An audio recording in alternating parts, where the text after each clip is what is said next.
যেমন দুইজন এখানে দুর্বল ক্ষীণ মানুষ আছে বা দুটো বাচ্চা আছে, একজন 40 কিলো উঠে তো আরেকজন 40 কিলো, কিন্তু যদি বলে তুমি একে 80 কিলো উঠা পারবে না, কিন্তু 40 কিলো উঠিয়ে নেবে বা 30 কিলো উঠিয়ে নেবে, তাই না? তা দুইজন মিলে যখন উঠাবে আর বোঝাটা 60 কিলো, তাহলে দুইজন মিলে কিন্তু উঠিয়ে নেবে দুই দিক থেকে ধরলে। বুঝতে পারছেন না? আমি হাদিস যে সহিহ জয়ীফ, কোনোটা কি হয় সমর্থক হাদিস পাওয়া গেলে বিভিন্ন সূত্র আধার শক্তিশালী হয়, এই জন্য হাসান লে গাইরি হয়ে, আর কোনোটা আবার হয় না। এর উদাহরণ খুব সহজে বোঝানো যায় এরকমভাবে। কিন্তু যে দুটো এমন ক্ষীণ যে উঠতে পারে না, বসতে পারে না, চলতে পারে না, ও 10 কিলো উঠাইতে হিমশিম খাবে। ওই দুইজন, হ্যাঁ 12 বছর 13 বছর বয়স, দুইজন মিলে 80 কিলো উঠানো তোমাদের কোনো ব্যাপার? উঠাও। বলছে আমি নিজেই তো চলতে পারি না, কি উঠাবো? বোঝা গেছে? তাই দুজন কেন 5 জন এরকম ক্ষীণ মানুষ যদি লাগিয়ে দেন, 3 বছর 4 বছরের বাচ্চাকে যদি লাগিয়ে দেন, 10 জন মিলে বোঝা উঠা পারবে? পারবে না, 30-40 কিলো বোঝা উঠাতে পারবে না। ঠিক ওই রকম যেগুলো বেশি জয়ীফ হাদিস, সেগুলি 100টি সনদ থেকে আসলে কোনো কাজ হবে না। এবার বোঝা গেছে? তাহলে এটা এমন একটা সাবজেক্ট, বড় সূক্ষ্ম সাবজেক্ট, যে কোন হাদিসগুলি হালকা জয়ীফ, যে একটি আর একটি সমর্থক হয়ে আপনাকে আমলযোগ্য বানাইতে পারে, সর্বনিম্ন মকবুল হাসান লে গাইরি হইতে পারে। আর কি ধরনের দুর্বলতা থাকলে 50টি 117 থেকে আসলে কিছু হবে না। জয়ীফ হাদিস দুর্বলকে আর কি শক্তি দেবে? কোনো শক্তি দিতে পারে না। নতুন 10 জন বাংলাদেশি একসাথে এসেছেন, একটা অক্ষর আরবি জানেন না, বলছে 10 জন আছি, মালিকের সাথে কথা বলতে পারবো না, মানে হবে? 100 জন হইলেও কথা বলতে পারবে না। কিন্তু 10 জন নয়, 2 জনও যদি হয়, আর একজন কোন রকম ভাঙ্গা আরবি শিখেছে, আনা ফিরু আনা মা ফিরু ফির আতেব শিল মাফি শিল, তাই না? এগুলো ভাঙা আরবি, এগুলো শিখেছে। সত্য আরবি কিছু জানে না, কোরআন পড়তে পারে না, কিন্তু এইটুকু শিখে নিয়েছে। 2-6 মাস 1 বছর থেকে আছে, এক্সপার্ট, শিখে ফেলেছে। আর একজন কিছু জানে না, কিন্তু ইশারা ইঙ্গিত কিছু বুঝে, তো সমর্থক হবে না? হবে না, সাপোর্ট হবে। কারণ একটু ভাঙা জানছে, ও সামান্য একটু জানছে, ওই সামান্য দিয়ে আর ওই আর একটু বেশি জানে, ওটা দিয়ে কাজ হয়ে যাবে। ঠিক ওই রকম। জি, তো হাদিসটি জয়ীফ বলা হয়েছে।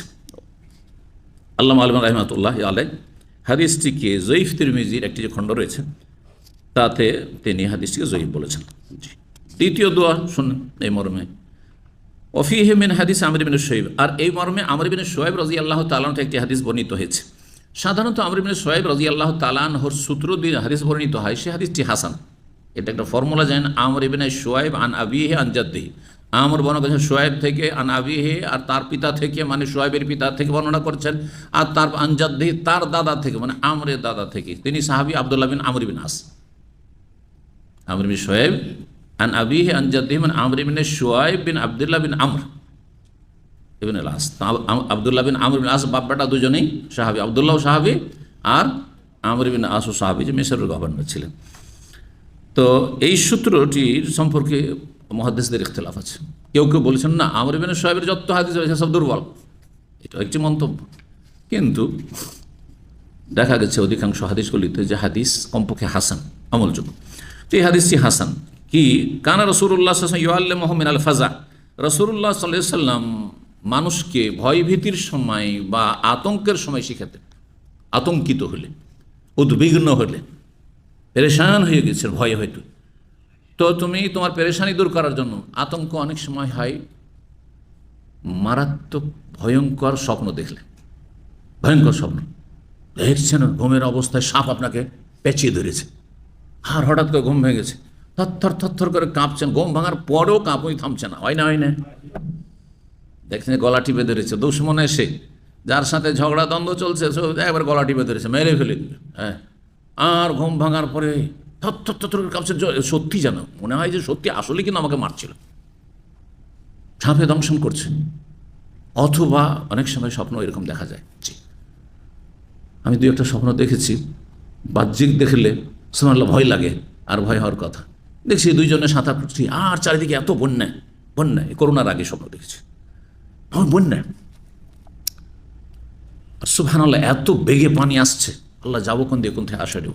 সাঁতার দিতে শুরু করলাম, আমি সাঁতার দিয়ে তো পার হয়ে চলে গেলাম শুকনোতে, আলহামদুলিল্লাহ উঠে গেলাম, স্বস্তি পেলাম। ঘুম ভেঙেছে, ভিতরটা একটু কেমন করছে, কিন্তু আলহামদুলিল্লাহ আমি বেঁচে গেছি। মোট কথা, আমার সাথে যে ছিল সে হাবুডুবু করছে, আমি ওপরে ওঠার পরে তখন চিন্তা হচ্ছে একে রক্ষা করা যায়, তখন ওকে আমি একটু চেষ্টা করে তাকেও কোন রকম করে কিনারায় লাগিয়ে নিয়ে তারও জীবনটা বেঁচে গেল।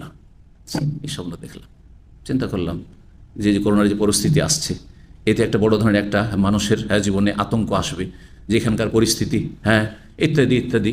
আর যে আমার সঙ্গী আছে, নাম বলবো না, তার হয়তো এরকম আমার চাইতে বেশি কষ্ট হতে পারে, আর পরিস্থিতি প্রতিকূল হতে পারে, কিন্তু আমার হয়তো সহযোগিতা সাপোর্ট থাকবে, সে হয়তো সামলে নেবে। তখন সুবহানাল্লাহ, আল্লাহ, তাই সত্যি হয়েছে, আলহামদুলিল্লাহ।